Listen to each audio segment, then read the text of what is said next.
જય બજરંગબલી મિત્રો। બજરંગબલી આ કળિયુગના સૌથી જાગૃત દેવ માનવામાં આવે છે। તેમના ચમત્કારો દિવસેના દિવસે થતા હોય છે। એવા જ ચમત્કાર વિશે આજે આપણે બજરંગબલીની વાર્તા સાંભળીશું। આ એક મહિલા ભક્તની વાર્તા છે જે મંગળવારે હનુમાનજીના વ્રતનું ફળ મળ્યું હતું, જે બજરંગબલીને પોતાનો ભાઈ માનતી હતી। મિત્રો, આ વાર્તા અધૂરી ન સાંભળવી, કેમ કે અધૂરી વાર્તા સાંભળવાથી બજરંગબલી રૂઠી શકે છે। તો મિત્રો, ચાલો વાર્તા સાંભળીએ અને એકવાર જરૂર કોમેન્ટમાં જય બજરંગબલી લખી દેજો। આ વાર્તા એક સુનીતા નામની મહિલાની છે। તે યુપી શહેરમાં રહેતી હતી। તે છેલ્લા 5 વર્ષથી હનુમાનજીનું મંગળવારનું વ્રત કરતી હતી।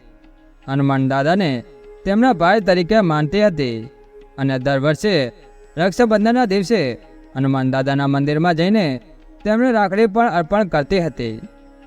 સુનીતાને હનુમાન દાદામાં ઊંડી શ્રદ્ધા હતી। તે દરરોજ હનુમાનજીની ચાલીસા વાંચતી હતી અને પૂજા કરતી હતી। આમ તેના દિવસો પસાર થઈ રહ્યા હતા। આ એક સમયની વાત છે। એક દિવસ સુનીતાની માસીના દીકરાના લગ્ન હતા અને સુનીતા, તેની બહેન, કાકી અને ભાભી તેમની સાથે લગ્નની ખરીદી કરવા માટે એક માર્કેટમાં ગયા હતા। શોપિંગ કર્યા બાદ છેલ્લે સુનીતાની ભાભીને સાડી ખરીદી કરતી વખતે તેનું બેગ, જે બેગમાં રાખવામાં આવ્યો હતો અને તેમાં સુનીતાનું પાન કાર્ડ, આધાર કાર્ડ, વોટર આઈડી કાર્ડ રાખવામાં આવ્યો હતો, ત્યારે જ કોઈ તેમનું બેગ ચોરી ગયું। બેગ ચોરી થઈ ગયું છે તે સુનીતાને જાણ પણ ન હતી। જ્યારે સુનીતાને વસ્તુઓ ખરીદવાનો વારો આવ્યો ત્યારે તેને ખબર પડી કે તેની બેગ ચોરાઈ ગયું છે। આ જોઈને સુનીતાના પગ નીચેથી જમીન સરકી ગઈ અને સુનીતાનું મગજ કામ કરતું બંધ થઈ ગયું, કેમ કે સુનીતાની પોલીસની પરીક્ષા નજીક આવી રહી હતી। માત્ર 20 દિવસ જ બાકી રહ્યા હતા। આ પરીક્ષામાં આઈડી કાર્ડ વિના પરીક્ષા આપવી શક્ય ન હતી। ત્યાં ઘણી શોધ કરી પણ બેગ ન મળી। આ પછી તેમણે આખા માર્કેટમાં જાહેરાત પણ કરી કે બધા પૈસા બેગમાં હોય તે લઈ લો, પણ મારી બધી આઈડી કાર્ડ પરત મને પાછી આપો। તેના વિના હું પોલીસની પરીક્ષા કેવી રીતે આપી શકીશ? તે આઈડી કાર્ડ વગર મને પરીક્ષામાં બેસવા નહીં દે। મહેરબાની કરીને મને મારી આઈડી કાર્ડ પાછું આપી દો। આ બધું કહેતા પણ તેને કોઈએ તે બેગ પાછું ન આપ્યો। તેને ચિંતા થવા લાગી। હવે નવું આઈડી કાર્ડ બનાવવા માટે 1 થી 1.5 મહિનાનો સમય લાગશે, પણ તેની પાસે એટલો સમય ન હતો। તેની પરીક્ષાના માત્ર ગણતરીના 20 દિવસ જ બાકી રહ્યા હતા।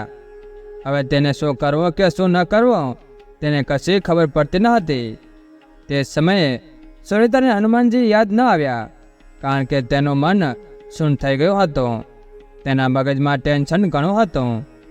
રાત્રે 9 વાગ્યે ઘરે પાછી આવી અને તે આધાર કાર્ડની કોપી લેવા સાયબર કાફે ગઈ। ત્યાં પણ કોઈ કામ થયું ન હતું। તેની ચિંતા વધી રહી હતી।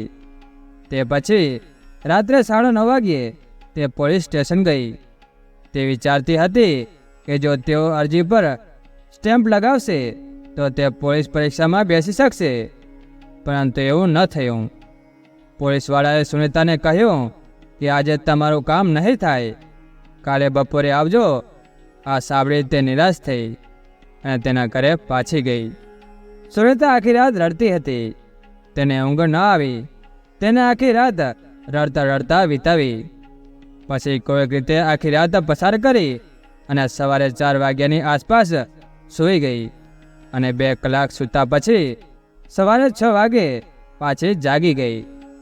તો પણ તે જાગી તો ખરી, પણ પલંગ પર આડી પડી રડતી હતી। પછી 8 વાગે તેની માતા તેને જગાડવા આવી। તેની માતાએ જોયો કે સુનીતા હજી જાગી નથી। જ્યારે સુનીતા જાગી ત્યારે તેને હનુમાનજી પર ખૂબ જ ગુસ્સો આવ્યો અને ગુસ્સામાં તેણે તે દિવસે ન તો તેમની પૂજા કરી અને ન તો હનુમાન ચાલીસા વાંચી। બસ આ જ વિચારતી હતી કે મારી સાથે આવું કેમ થયું।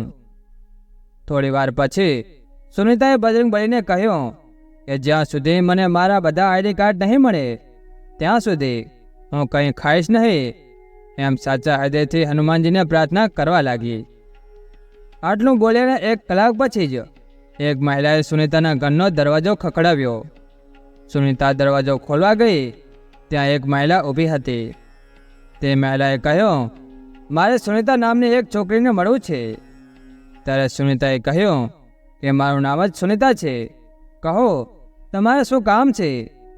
તે મહિલાને એક નાનું બાળક હતું ને તેનો પતિ પણ સાથે હતો. પછી તેણે તરત જ તેને આધાર કાર્ડ, પાન કાર્ડ અને મતદાર ID કાર્ડ આપ્યો અને તેઓએ કહ્યું કે મને ખબર છે કે તમે ખૂબ જ ચિંતા કરતા હશો, એટલે અમે તમારું આ બેગ તમને પરત કરવા આવ્યા છીએ. સુનીતા તેનું બેગ લેતી વખતે તેની આંખમાંથી આંસુ વહેવા લાગ્યા અને તેનો બેગ ખોલીને જોયો તો તેમાં બધું સહી સલામત હતું. તેના પૈસા અને તેના ID કાર્ડ બધું જ્યાં ને ત્યાં જ પડ્યો હતો. આ જોઈને સુનીતાએ કહ્યું કે તમને આ બેગ ક્યાંથી મળ્યું? એ લોકોએ કહ્યું કે તેમને આ રસ્તા પર પડેલું મળ્યું હતું. સુનીતાએ સામાન લીધા પછી અને તે લોકોના ગયા પછી તેને વિશ્વાસ આવ્યો નહીં કે આ કેવી રીતે તેનું બેગ પાછું આવી ગયું અને તેનો ખુશીનો કોઈ પાર ન રહ્યો. થોડીક વાર પછી બધાને ફોન કરીને કહ્યું કે તેનું બેગ મળી ગયું છે અને તે હવે પરીક્ષા પણ આપી શકશે. પછી તેને તેના માસીની દીકરીને ફોન કરીને કહ્યું તો તેણીએ કહ્યું કે દીદી, તમે હનુમાનજીનું મંગળવારનું વ્રત કરો છો ને તમે તેમને માનો છો, શું હનુમાનજી તમારું ID કાર્ડ આપવા તો નથી આવ્યા ને? પછી સુનીતાને સમજાયું કે તે ચોક્કસ તેનો ભાઈ બજરંગબલી જ હશે, જે બીજા રૂપમાં આવ્યા હતા. સુનીતા બજરંગબલી પર ગુસ્સે હતી, તેમ છતાં તેને મદદ કરવા આવ્યા હતા, પરંતુ સુનીતા ઓળખી ન શકી તે કેટલા દયાળુ છે. તેની માફી માગી અને ભગવાનને પ્રાર્થના કરી. બસ અંતમાં એટલું જ કહેવા માગું છું કે આ કલયુગમાં હનુમાનજીની ભક્તિ જ આપણને દરેક સંકટમાંથી બચાવે છે. બસ તેમનામાં અતૂટ શ્રદ્ધા રાખો, મનમાં કોઈ શંકા ન રાખો અને જ્યારે પણ કોઈ સંકટ આવે ત્યારે સાચા હૃદયથી તેમને યાદ કરો. ચોક્કસ તમને એક યા બીજી રીતે મદદ કરવા આવશે. મિત્રો, આવી ધાર્મિક વાર્તા સાંભળવા માટે અમારી ચેનલને સબસ્ક્રાઈબ કરો અને આ વિડીયો શેર કરો. જય બજરંગબલી.